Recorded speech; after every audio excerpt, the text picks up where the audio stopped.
Hello friends, and welcome to another episode of the Urban Homesteading channel.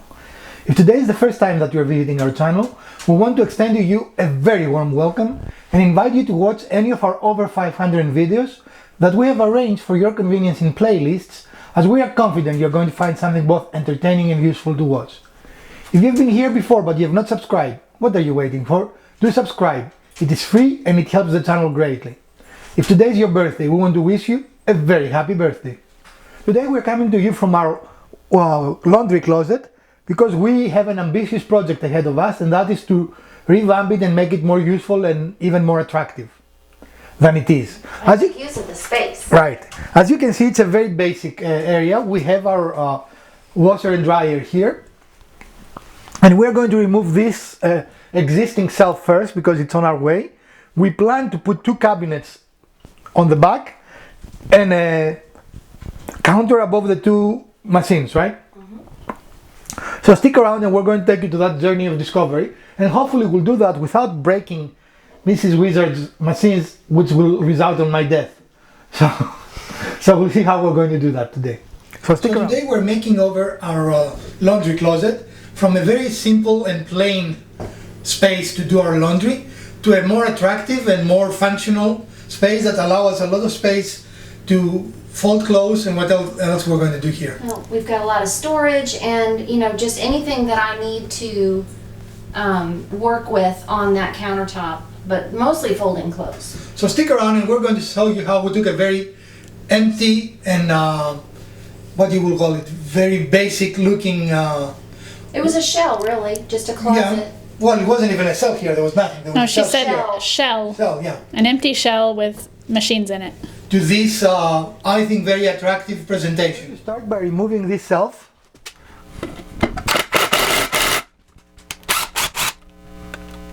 Which under normal conditions, I would consider an easy thing, but so far in this house, every time I said that, I've lived to regret the statement. Right? Mm-hmm. So this can go in the shop. We want to reusing it.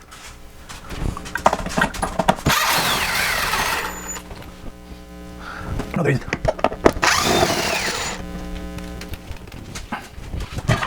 All right.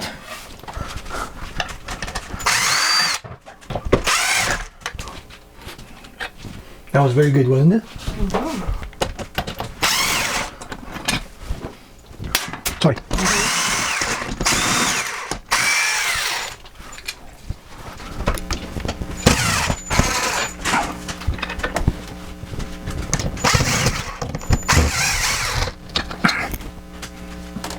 Yep, it is on the back. This is not on a stud. All right. Task number one completed. The next thing we're going to do, we are going to go in the shop and we're going to start working on the, what do we call it? The countertop? The countertop. And at some point while we're waiting in the countertop, we'll come back here and we are going to install the cabinets. Or so is the plan. Stick around. So here we start the project. We're going to make our first cut. And this would have been a perfect project for our track saw, which is still out of commission, unfortunately. So we're going to use what has become our backup tool of choice, right? Yeah, it's really become a family favorite. Which is our little tack saw. And we are going, it is important that this is a very good cut. I want to use the word perfect, but it has to be a very good cut, right? Mm-hmm. So we've set a temporary little jig here. This is a board that we have checked and it is it's nice and straight. And this is the line that we need to cut. This distance is our shoe distance from where the tack saw will be touching the board to where the blade is. And I don't know if you will be able to see it, but we'll show you here. So when this is touching here, this is our cut line. So it's kind of like a fence. Yeah. Right? So we're going to do that. And that will be our first thing.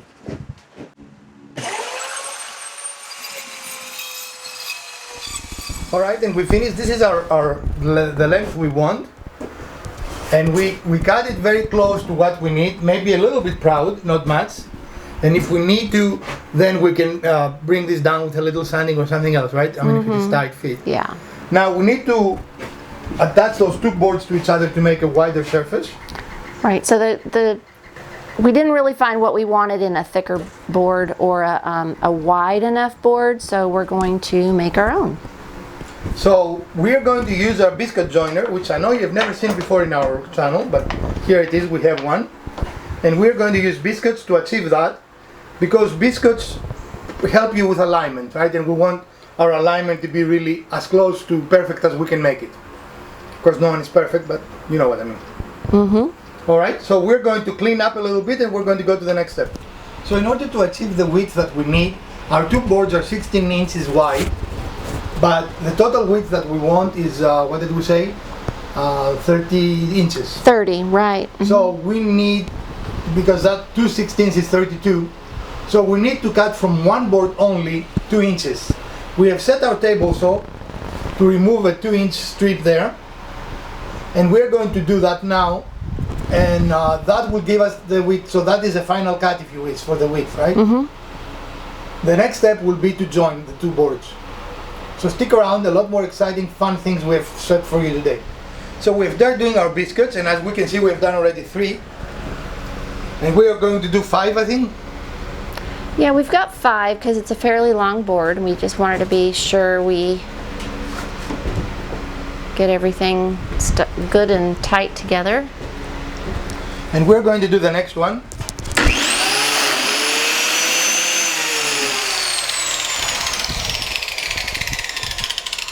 Really cool how it makes a little pocket. Yep. You can buy a Festool domino that does the same thing, and you only spend $1,000. Only. Where this is a $40 tool. So it's up to you. Whatever you prefer. So what's gonna go in there in the slots? Biscuits, but not the cooking tasty ones. No, we can't eat them. No, we cannot eat them. I mean, I guess you can try. They're full of fiber, but you know. So, and biscuit joiners have different sizes. This is a 20. And what happens is we're going to make, if you see we have marks here on the middle of each of them, and we're having the contributing, or the, what do you call it? Corresponding marks on the other board. Mm-hmm. So then you put a biscuit on, and you bring the two boards together, and the biscuit makes sure that you have a nice top alignment. Does that make sense? Yeah, so it's right in the middle of the biscuit hole, the line is, and when you line up the other board, you won't have to look to see how it's fitting together. You'll know that it's right in the right spot. And by the way, it is a little forgiving. It's one of those tools you don't have to be perfect, because it is of its shape, you see, so you have an eighth or so play, you see that? Mm-hmm. So it is not, you don't have to be perfect. So it's really important, though, like you said, to buy biscuits that precisely fit the joiner setting that you're using. Right, yeah, I mean, as you see here, there is a 20, there is a medium, there is a 10, I'm sure, you know, but each joiner in a different spot, it will have a place that allows you to set what biscuit size. So if you made the wrong, the biscuit will not fit, or it will be too small, right? Right, it'll slide around in there. Yeah, so it wouldn't be as effective. And the biscuit will get really swollen with the glue, and will make a very tight connection here. Okay. So we're going to finish this process and we'll be back with you. So here we are in our dry fit. We've put the two pieces together. This is again a dry fit. We've not put glue. The biscuits are in to see if that the alignment was correct. And because I don't have really wide clamps, we're going to use ratchet straps to keep it together while the glue is drying. We're also going to use a trick that we're going to show you with the clamps, because we're going to use 2 clamps together to pull hard if we need to pull something to close a joint. So we're going to set up and start doing that. So how do you want to do it? You need glue. So here we are running the bead of glue along the edge of one of the boards. If the glue will cooperate. Turn it so it can be in there. Here we go. And so she just turned the nozzle to make sure that that glue goes into the biscuit slot.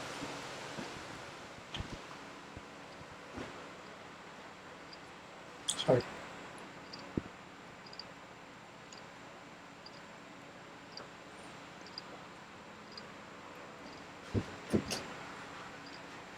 Maybe you should have been on this side. Because short people. Short people?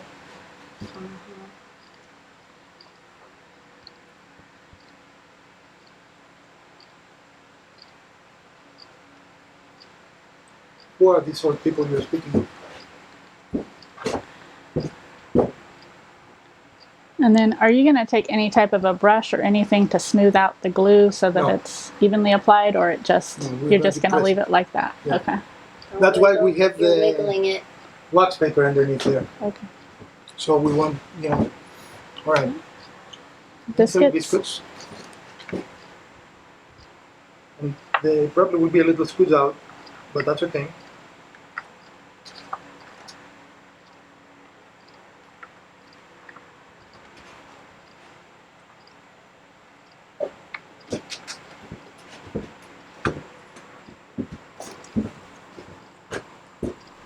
Alright friends, we could not unfortunately record because all three of us had to work on this. As you can see, we've jerry-rigged a very interesting contraption here. Again, because we do not have the required clamps, right? We needed 5 clamps for this and we don't have any the appropriate width.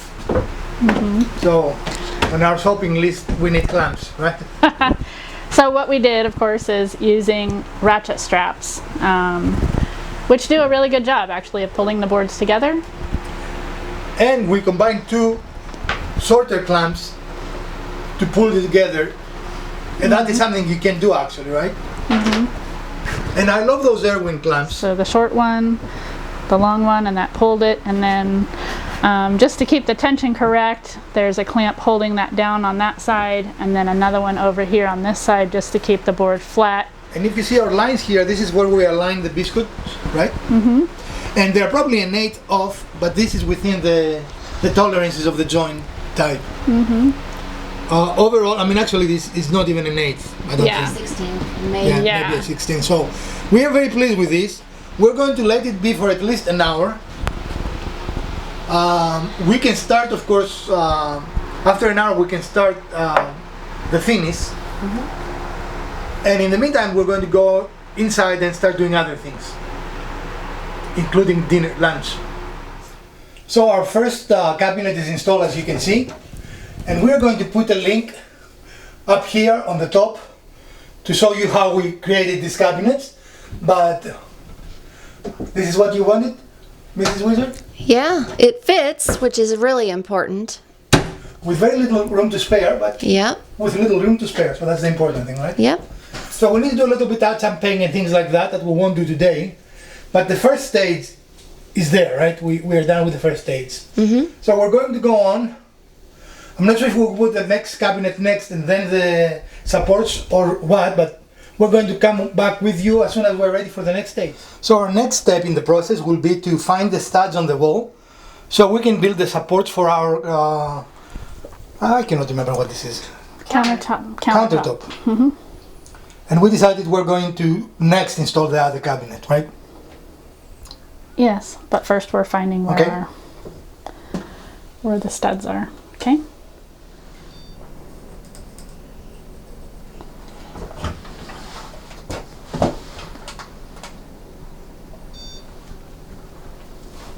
You're starting on a stud though, love.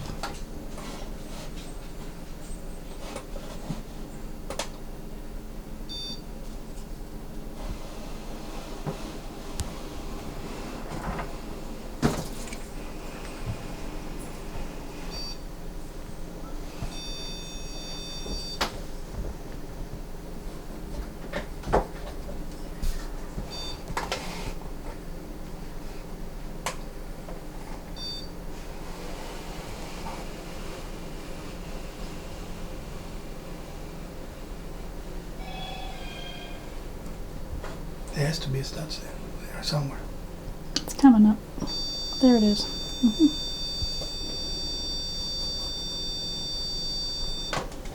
Okay. So we've got 3 marks, Okay. and then of course the corner has the stud as well. Okay. Okay. Now we can make sure it's level and we can do the second one. It's level. Alright, do you want to do the next one? Whoops, sorry. Sorry. Now I can't see the other marks. Damn it.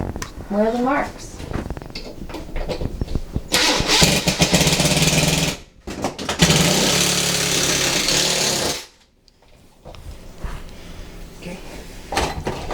we're doing now is we're setting the supports for our countertop, right? That's what it's called, correct? Yeah.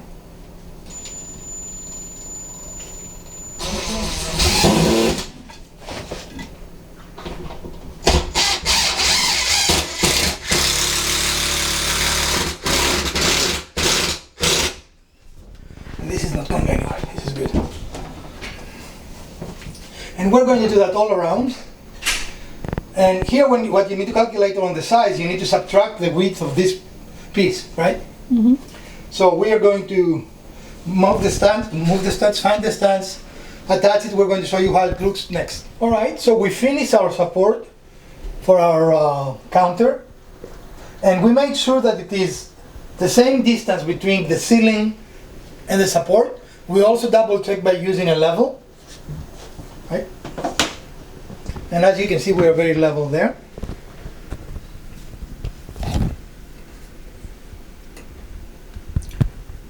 So now we're going to go and start finishing the counter, so it has some time to dry, and we'll come and do the next, the bigger cabinet while the stain is drying.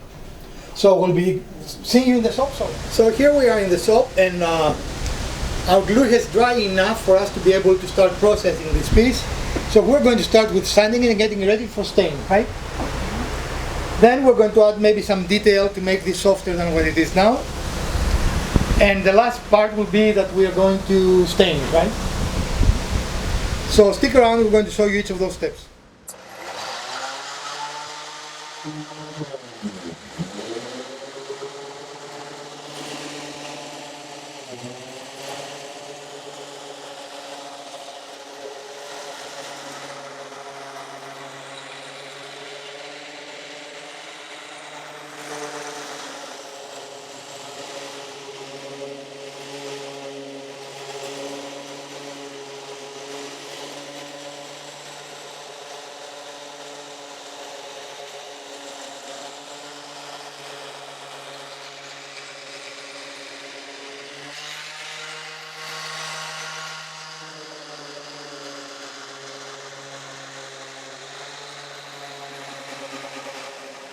So as you can see, we have a pretty good connection here. We finished with the 60 grit paper Miss Wizard did. So this is a little rough to the touch. So we're going to go, what was it, 160? It's 220. With 220, which is a finishing grit. I know a lot of people who go to something in between, we don't, and that's a matter of what you call it, preference, right? But overall, this is a very good connection, and we're going to finish the area, and we're going to get right back with you. And so coming out here, you can see how well joined those boards are, and this will just give everything a nice smooth finish. Because the boards are already joined, as you see. So. Yeah. Okay.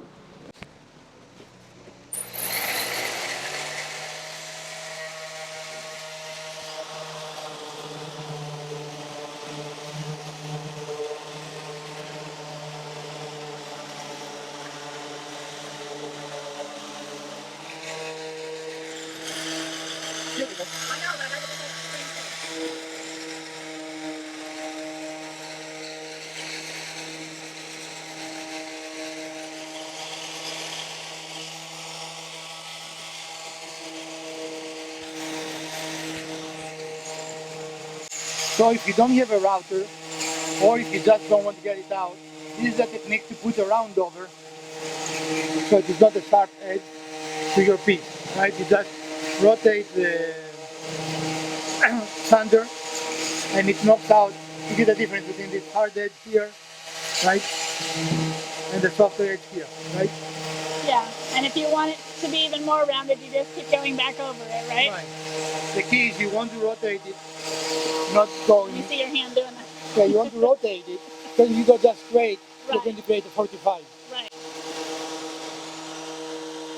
Go put it down.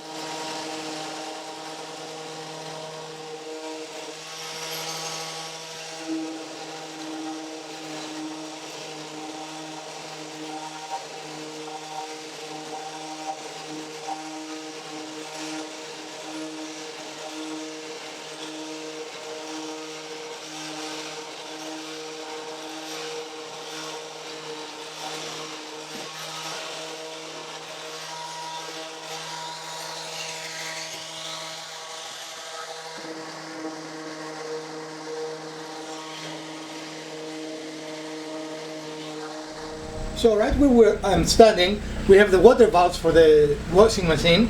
So we cut a piece of the wood off, so we have access, but we do not want this to be just a gaping hole. It will not look right.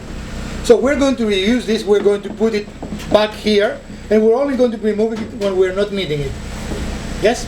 So you will have access to the water Right. Shut off. Now, you could route this, but you will have to use a different piece then, right? And we try to use the minimal amount of pieces and make it the simplest. So what we're going to do instead, we are going to turn this over, and we're going to make with some pieces of plywood a little ledge so this can rest securely and it won't fall through. All right? So let us position, and we're going to get right back. So none of this will be visible. So it is really not a critical element as far as aesthetics are concerned. You have it?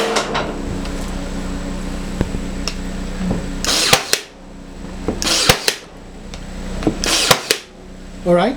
And now I need to find that one that fell.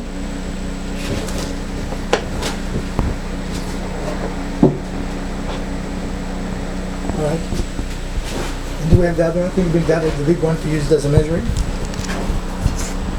Right, if you want to put glue and I'll just hold this here for you. You want to be on that side or on that side? Doesn't matter, just Okay. tell me what you're doing. All right, I'm Over here. there.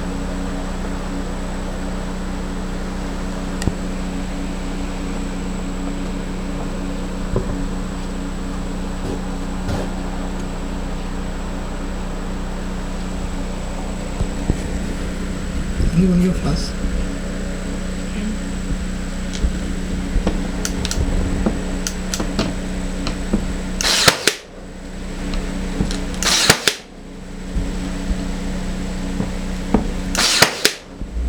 Okay, and wait one more.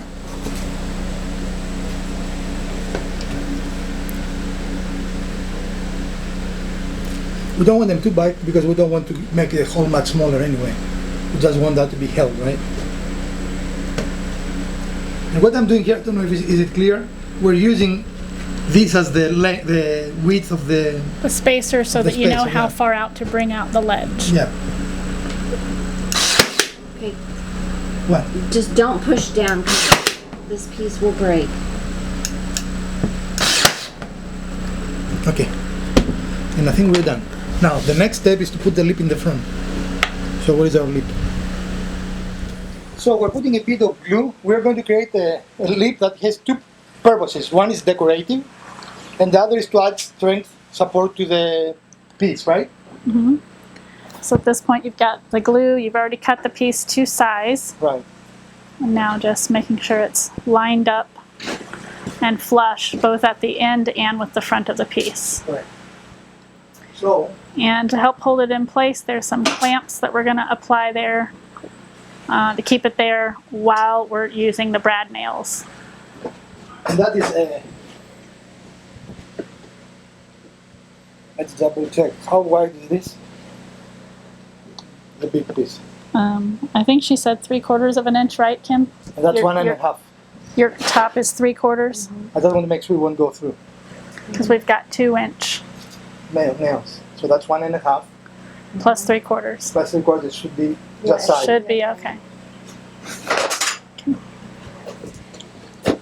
Don't do that because I will be moving it when I attach it to make it. But do this perfect. one? Yeah, but do this one. Make it. So we finished bradnailing the piece, and it gives it a nice appearance. And we happen to find a nice piece that really matches the material we have for our counter. So the next step now, we're going to do very light sanding, and we're going to start. So as we said, we have valves here, and Valves? valves. Yeah, water valves. Oh, okay. And they need to be accessible so we can turn them off if something happens, right? So we remove a piece of the counter from our piece, and of course we don't like it as big, so we created little lips here so we can put the piece back on. And this is the easiest way to do it without having to router, which also means you will have to make a bigger piece. You couldn't use the piece you took off, right? And do you want to touch on what you did to cut that piece out so nice and smoothly? It's pretty good, I think, right? Yeah. Do you want to touch on how you did it? But then we saw how we did it? No, we did not. I thought we did. We did not. We drew a line where we wanted the hole to be and in the right dimensions, and we used a jigsaw. We use a jigsaw to go all the way up each side, but then we can't just place the jigsaw here. We would need some sort of opening to get the jigsaw in for this cut. So we used our tack life saw, and we placed it right in the middle And we did what's called a of plunge the hole. cut. Right, and we did a plunge cut right through, and you can see where we did that. Which allowed enough of a gap in the middle of our board here to get the jigsaw blade through it to make the cut. And then you were able both- to go in either both direction directions, to make right. it a nice square cut. Okay. And when you put it on, if you don't mind putting it up again, as you can see now, the grain matches, which is another good thing for using the piece of wood you cut, right? So we have matching grain, and this you can put things that will not go through, right? Okay. So we are ready now, I think, for to start finishing. You know what I mean, to start finishing. It sounds funny, but to just start staining. So now we're going to stain it, our favorite stain. And I think this will look absolutely awesome because I really like the detail of this wood.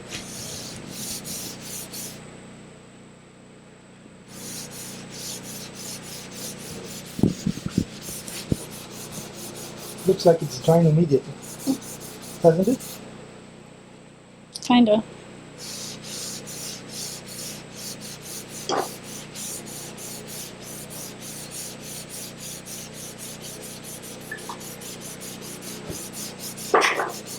All right, so we're going to do this and we'll get back with you. And for cost, I forgot, Mrs. Wizard, how much we bought these boards for?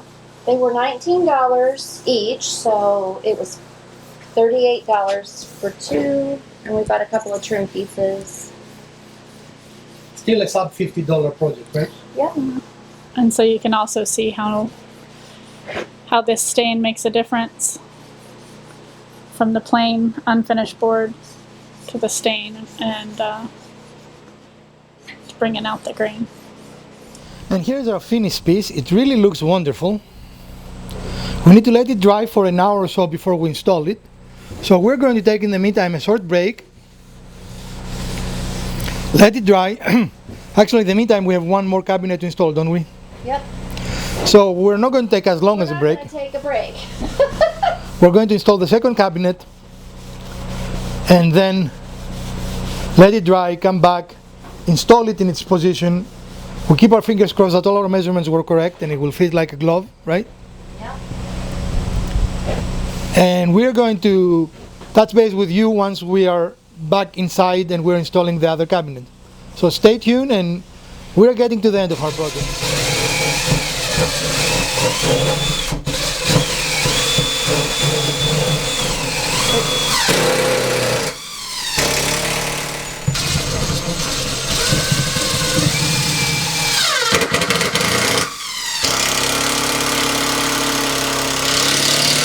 Okay, good. So friends, here we are. The second cabinet is up.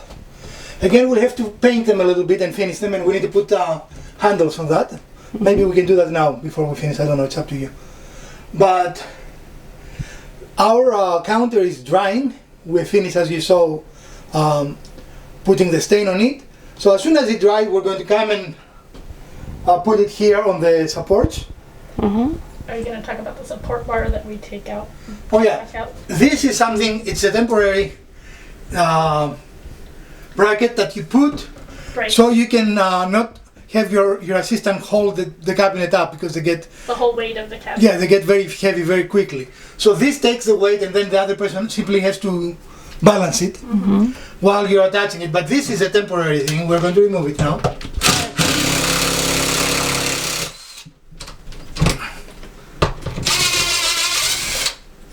And we wanted to make sure that when we did put it up there as a brace, that we had it screwed into studs. Right. And level. Yeah, the drywall cannot support the cabinet. You need to make sure your own studs, even on this. Otherwise, it will tear your drywall up and probably your hand and foot and whatever else is Right. close to it. And then it's very simple. You just use some spackle to Okay, cover those holes. this doesn't want to come out. And We'll figure it out. all right, folks, we're going to wait for the stain to dry, which is as much fun as grass growing or what else, paint drying or whatever. Watching golf. Watching golf, you know, Or and fishing. fishing. Fishing is fun, actually. Watching Not to watch fishing. it, Oh, okay. But to actually fish, yes. But Well, in to that watch, case, watching golf is very boring too. yeah. We're going to be right back with you, and hopefully shortly after that you're going to see the whole package. Well, friends, here we are in our laundry closet, and you can see quite a difference from where we were before. And here's our finished project, and you see there our, what do we call it, accessway? Yeah, access panel. Our access panel. And we've accommodated for our plug too. We have a very nice fit overall. I mean, I'm very pleased. What do you guys think? I think Yeah, it fits like a glove. I mean, it's really nice and tight to the walls. Our measurements were great. There's a definite, a gap here. Well, anything that we need to do, especially if we need to move the appliances, we can do. Well, and this can lift up, almost like a, what do you call it, a hood. But the stain took very nicely, I think. It's very, very well done. And this matches the stain on top. Actually, if we made that, the front would have been perfect. See, that stain? Matches there. But I mean, it is perfect the way it is. And of course, both of the cabinets are installed. And we need to paint them and put the hardware, but other than that, the process is done. Our last step here is to put some let's try it again. Beeswax. Beeswax to protect the surface, because this is a somewhat wet area, correct? Yeah, and it is sanded wood. It's nice and smooth, but I am going to be folding clothes here, so I do want to protect the wood and protect my clothes. You can also poly it, but this is a more natural solution, right? But you can definitely put a poly finish on this and it will be waterproof. Yeah. All right, so we're going to do this, and we're going to bring the whole beauty of this out. Ooh.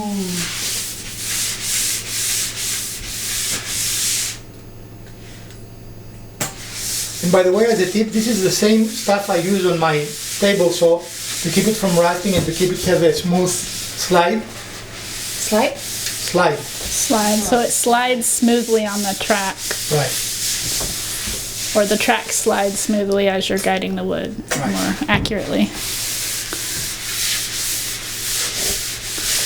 And you can see it's given it a nice sheen with the color. Ooh. Really nice grain we've got going on here.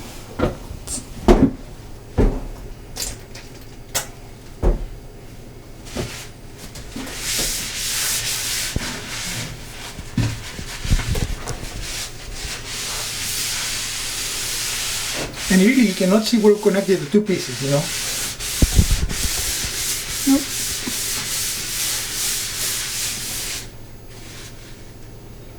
You need more? It probably needs another cloth. Yeah.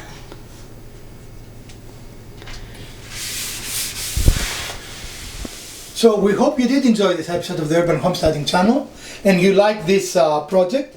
This was a needed to be done project for us.